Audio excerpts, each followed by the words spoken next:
निवडणूक 2025 यामध्ये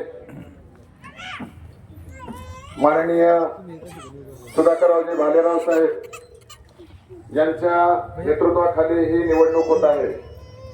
या ठिकाणी या निवडणुकीच्या संदर्भाने आपल्या सर्वांसोबत विचार विनिमय करण्यासाठी माननीय सुधाकरराव भालेराव साहेब यांचं आगमन झालेलं आहे।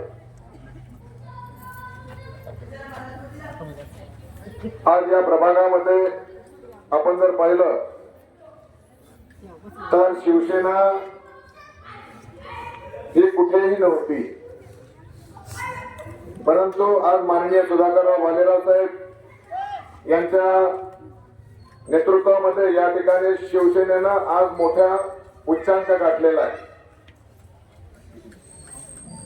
या ठिकाणी चंद्रकांत टेंगेटोल हे अतिशय जुने नेते आहेत शिवसेनेचे आणि या ठिकाणी व्यासपीठावर जे बसलेले आहेत हे सर्व जुने शिवसेनेचे नेते आहेत। परंतु ज्या वेळेला या शिवसेनेमध्ये माननीय सुधाकरराव भालेराव साहेब यांचा प्रवेश झाला त्यावेळेला नगर परिषदेच्या निवडणुकीची सुरुवात झालेली होती। 11 तारखेला साहेबांचा प्रवेश झाला आणि अवघ्या 4 दिवसामध्ये या ठिकाणी निवडणुकीचे उमेदवारी अर्ज दाखल करण्याला सुरुवात झाली आणि त्यामध्ये साहेबांनी आपल्या नेतृत्वाखाली या निवडणुका लढण्याचं ठरवलं तर त्यावेळेला विरोधकांच्या पायाखाली जमीन निसटली। आता या उदगीर नगरीमध्ये काय होणार आहे काही सांगता येत नाही,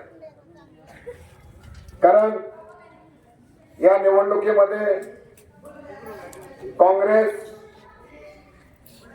आणि राष्ट्रवादी आणि भाजप हे कुठेतरी एक होऊन लढतायत की काय अशी परिस्थिती निर्माण झालेली आहे। कारण आपल्यामधील उमेदवार कसा द्यायचा एक दुसऱ्याचे विचार विनिमय करून आता दिले गेले की काय असं आपल्याला परिस्थिती दिसून येते। आज या निवडणुकीमध्ये आपण पाहिलेलं आहे की आज भालेराव साहेबांच्या नेतृत्वाखाली सर्वसामान्य माणसाला उमेदवारी देण्यात आलेली आहे। जवळपास 25 उमेदवार शिवसेना हे स्वतःच्या बळावर लढवत आहे, 26 नगराध्यक्षासहित। आणि या निवडणुकीमध्ये आज जर आपण पाहिलं तर मीही भारतीय जनता पार्टीमध्ये होतो, पण भारतीय जनता पार्टीने जर आपण पाहिलं पूर्ण उमेदवारीमध्ये तर मागासवर्गीयांना पूर्णपणे डावळलेलं आहे की काय असं दिसून येतं। कारण कोणालाच मागासवर्गीयाला उमेदवारी दिली नाही साहेब। जसं असं काही झालंय की भारतीय जनता पार्टीला मागासवर्गीयाची अलर्जी झाली की काय, आणि जे असे काही उमेदवारांना उमेदवारी दिल्या त्यांनी प्रवेशच त्या दिवशी घेतला आणि त्यांना हे दिलं। मग अशा लोकांना जर भारतीय जनता पार्टीत जवळपास 25-27 वर्ष काम केल्यानंतर त्यांना पक्षातून उमेदवारी देत नाही तर जवळपास 7 असे नगरसेवक आहेत की त्यांना पक्षातून उमेदवारी दिली गेली नाही। आणि यांचं कारण तर काय असावं हे आपल्याला सांगता येत नाही अशी परिस्थिती आहे। आपण ज्या वेळेला या 5 वर्षामध्ये आमच्या आई नगरसेविका होत्या या काळामध्ये आपण या प्रभागातील अनेक समस्या ज्या होत्या त्या सोडवण्याचा प्रयत्न केलेला आहे। साहेब या ठिकाणी किल्ल्याला येत असताना नाकाला रुमाल बांधून यायची वेळ होती, कारण रस्त्याच्या दोन्ही कडेला एवढी घाणीचं साम्राज्य होतं। परंतु पहिल्यांदा आई आमच्या निवडून आल्यानंतर पहिल्यांदा जर कोणतं काम केलं तर दोन्ही बाजूला शौचालय बांधले, उजव्या बाजूला 10 शौचालय बांधले आणि डाव्या बाजूला 10। त्यामुळे इथल्या महिलांचा पहिल्यांदा प्रश्न सुटला, नाहीतर 10 वेळेला उठावं लागायचं आणि 10 वेळेला बसावं लागायचं अशी परिस्थिती होती। आणि आईच्या माध्यमातून या ठिकाणी शौचालय निर्माण झालं आणि महिलांचा सर्वात मोठा प्रश्न सुटला तो शौचालयाचा। त्यानंतर या ठिकाणी पाण्याचा प्रश्न होता. या ठिकाणी 4-4, 8-8 फूट खड्डे होते, तरी नळाला पाणी व्यवस्थित येत नव्हतं. त्यावेळेला आपल्याच कार्यकाळामध्ये साहेब या ठिकाणी लिंबोटी बसून आपण पाणी आणायचा निर्णय घेतला आणि या उदगीरची जनता आपल्याला हसत होती की कुठं नांदेड जिल्ह्यातून पाणी येत नाही का.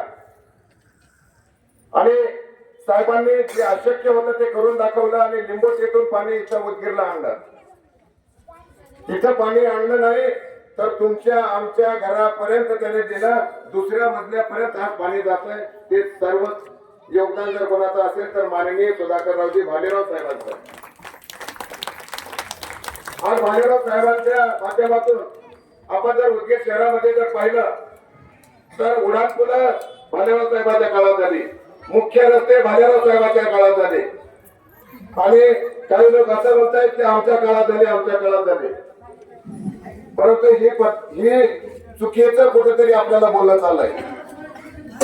भालेराव साहेब, मी तुम्हाला सांगू इच्छितो की या ठिकाणी आमच्या प्रभागामध्ये रस्ते व्यवस्थित नव्हते. आपल्या कार्यकाळामध्ये आपण रस्ते केले, नाल्या केल्या, घाणीचं साम्राज्य संपवलं.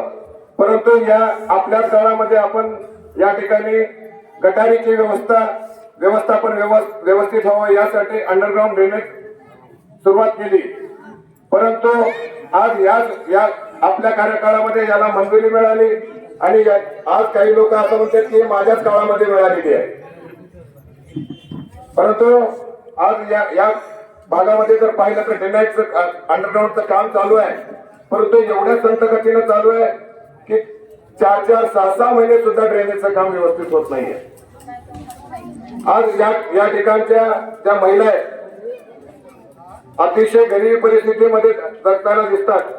पुरुष या ठिकाणची, कारण ही मजुरांची वस्ती आहे. मजूर दररोज काम केल्याशिवाय घर चालत नाही. आणि या ठिकाणी घरपट्टी आणि नळपट्टी आज मोठ्या प्रमाणामध्ये वाढवलेली आहे आणि यामुळे सर्व लोक त्रस्त झालेले आहेत. यावर आपण आजच आता या पुढे साहेब, आता या ठिकाणी समाज मंदिर आहे, तर हे समाज मंदिर नगर परिषदेच्या फंडामधून आपण निर्माण केलं. पण फक्त याला 10 लाख रुपये निधी मिळाला.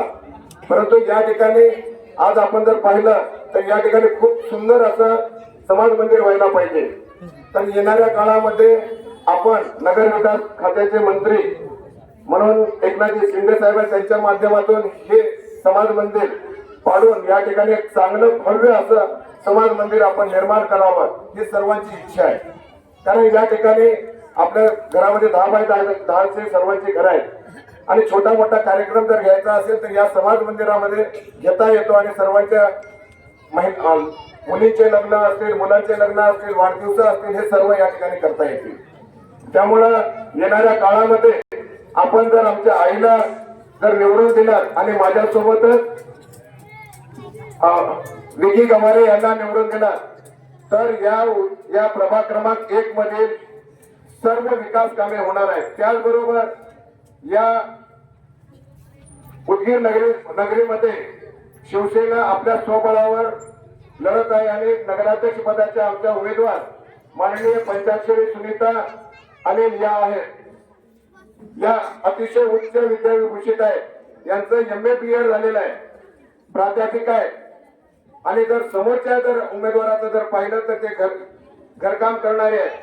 त्यांना इथलं ज्ञान सुद्धा नाहीये, आपल्याला बघायला सुद्धा मिळणार नाही. परंतु आमच्या ज्या पंचाक्षरी मॅडम आहेत ते नेहमी आपण जेव्हा हाक द्याल त्यावेळेस आपल्या सर्वांच्या कामासाठी येणारे आहेत. त्यामुळे आपण सर्वांनी शिवसेनेला भरभरून असं मतदान करावं आणि तिन्ही उमेदवारांना नगराध्यक्ष पदाच्या आणि 2 नगरसेवकांना अशा पद्धतीने 3 मतदान रुपये आपण आशीर्वाद देऊन विजयी करावा. शिवसेना आपल्या सोबत सर्व कामामध्ये आपल्या पुढे राहील आणि पूर्ण मतदारसंघाचा विकास केल्याशिवाय राहणार नाही. एवढंच या ठिकाणी बोलतो आणि माझे 2 शब्द संपवतो. जय हिंद, जय महाराष्ट्र.